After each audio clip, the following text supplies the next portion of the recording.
Hai Sobat Rebahan, selamat datang di channel hiburan kaum rebahan. Admin akan membacakan kelanjutan cerita sebuah novel yang menarik, yang sangat seru, yang sangat menghibur, yang sangat layak untuk diikuti dari awal hingga akhir. Sebuah cerita novel yang berjudul The Story of Yi-Chen. Tetapi sebelum melanjutkannya, pastikan kalian sudah subscribe channel ini dan aktifkan lonceng notifikasinya agar tidak ketinggalan jika admin upload video terbaru. Jika kalian menyukai cerita seperti ini, jangan lupa like. Jika berkenan, share juga ke teman lainnya agar teman lainnya mendapatkan informasi hiburan di channel ini. Baik, kita lanjutkan di part ke-261 bertepatan dengan bab ke-1239. Kinoksu tersenyum malu-malu dan berkata dengan patuh, "Baiklah ayah, kalau begitu aku akan menemani Tuan Ji untuk minum sedikit." Yi-Chen tersenyum sedikit dan berkata, "Aksu, setelah makan nanti aku akan membantumu menyerap kekuatan dari obat ajaib, jadi kamu tidak boleh minum alkohol. Jika kamu benar-benar ingin menemaniku minum, tunggu sampai saatnya nanti kamu menjadi pemenang kompetisi." Kinoksu menggigit bibir bawahnya dengan ringan dan berkata dengan sedikit tidak percaya diri, "Tuan Ji, sejujurnya jika aku harus melawan itu dan aku bahkan tidak memiliki 20% kemungkinan untuk menang. Itu dan aku sungguh luar biasa, tidak ada orang yang seumuran dengannya yang dapat menjadi saingannya." Yi-Chen tersenyum dan bertanya, "Itu nanaku benar-benar sehebat itu?" Kinoksu berkata, "Itu nanaku sudah mempelajari seni bela diri sejak dia berusia 5 tahun dan dia mempelajari seni bela diri tersebut langsung dari master top Jepang. Terlebih lagi dia mempelajari banyak seni bela diri seperti sanda, tinju, karate, dan bahkan Jeet Kune Do. Dia adalah pemain yang sangat berbakat. Sedangkan aku baru mulai berlatih senda pada usia 10 tahun. Dibandingkan dengan itu nanaku, aku masih kalah 5 tahun pengalaman. Dibandingkan dengan itu nanaku, kesenjangannya terlalu besar. Bahkan jika obat ajaibmu dapat meningkatkan kemampuan fisikku, aku mungkin tetap tidak dapat mengalahkannya.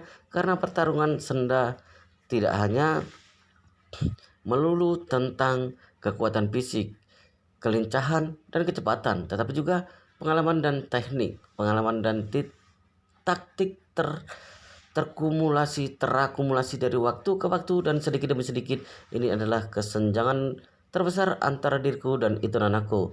Berbicara tentang ini, Kinoksu melanjutkan dengan sedikit cemberut, "Sama seperti olahraga favorit para pria seperti kalian, tidak peduli apakah itu Messi atau Cristiano Ronaldo, apa yang benar-benar mereka kuasai adalah keterampilan dan kesadaran mereka serta pengalaman, bukan dari kekuatan tubuh mereka ataupun kemampuan dari fisik mereka tersendiri.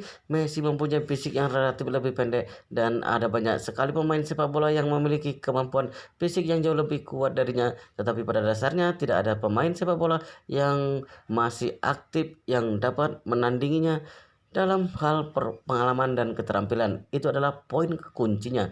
Yi-Chen mengangguk dan berkata, "Kamu benar, pengalaman dan taktik memang membutuhkan praktik nyata selama bertahun-tahun. Namun jangan terlalu khawatir tentang ini. Aku pasti akan membantumu menganalisis kekuatan dan kelemahan lawanmu ketika saatnya tiba nanti, sekaligus mengembangkan taktik pertempuranmu." Kinoksu mengangguk penuh semangat. "Terima kasih Tuan Yi, aku akan bergantung padamu nanti." Setelah makan, Kinoksu membawa Yi-Chen ke ruang latihan khusus. Ruang latihan Kinoksu jauh lebih besar dari ruang tamu di rumah. Rata-rata orang memiliki semua jenis peralatan pelatihan dan arena. Kinoksu mengundang Yi-Chen untuk duduk di area istirahat ruang latihan dan kemudian dengan malu-malu berkata kepadanya, "Silakan Tuan duduk dahulu, aku pergi berganti pakaian dulu." Yi-Chen, "Baik." Melihat Yi-Chen mengangguk, Kinoksu segera berbalik menuju ke ruang sebelah. Setelah beberapa menit kemudian, Kinoksu sudah berganti dengan pakaian olahraga dan berjalan keluar. Katanya itu adalah pakaian olahraga, tetapi sebenarnya itu adalah pakaian dalam olahraga. Pakaian dalam olahraga hanya menutup sedikit area permukaan kulit saja, yaitu hanya menutupi area yang penting. Oleh karena itu, leher merah muda Kinoksu, lengannya dan ramping dengan kakinya yang panjang beserta perutnya yang rata dengan dua garis otot, semuanya terekspos keluar. Tidak seperti ketika dia melihat Kinoksu di aula pertandingan hari ini. Saat ini Yi-Chen melihatnya di sebuah lingkungan yang tertutup dan pribadi. Di lingkungan ini tidak ada orang yang lain selain mereka berdua. Oleh karena ini membuatnya merasa sedikit tidak natural. Kinoksu juga terus melihat malu-malu. Dia terlihat malu-malu. Dia merasa sedikit malu dan canggung ketika dilihat oleh Yi-Chen dengan pakaian yang seperti ini. Namun dia tidak panik sama sekali karena dia sangat percaya diri dengan fitur tubuhnya. Jauh di lubuk hatinya Dia berharap Yichen dapat melihat lebih banyak sinar cahaya yang terpancar dari dirinya. Yichen mencoba yang terbaik untuk menatap mata Qin Oksu tanpa membawa niat aneh dan berkata dengan serius, "Oksu, mana obat yang aku berikan sebelumnya?" Qin Oksu segera membuka telapak tangannya dan memperlihatkan pil tersebut yang tersimpan di dalam sebuah wadah dengan plastik transparan dan berkata, "Tuan Yi, obat ajaib itu ada di sini." Jan mengangguk dan berkata, "Oke, minum obatnya sekarang dan aku akan memandumu untuk menyerap obatnya dengan cepat. Obat ini sendiri adalah obat yang baik untuk pengobatan luka fisik karena aura yang dipancarkan dari obat ini membuat efek dari obat tersebut semakin lebih berkhasiat. Orang setengah baya dan orang tua biasanya memiliki banyak kekurangan dan kemampuan fisik. Mereka juga mengalami kemunduran secara tertentu. Oleh karena itu, ketika meminum obat ini, efek obat akan langsung bekerja kepada sang pasien dan memperbaiki penyakit mereka dan tidak perlu bimbingan sama sekali. Namun, tubuh orang muda yang kuat dan kemampuan fisik mereka pada umumnya tengah berada pada puncaknya. Jika pada saat ini minum obat tersebut dengan membabi buta akan menyebabkan efek obat yang kuat dan tidak akan dapat diserap. Jika tubuh manusia diibaratkan seperti spons, maka tubuh orang parubaya dan usia lanjut adalah sebuah spons yang telah kehilangan banyak air dan bahkan hampir kering.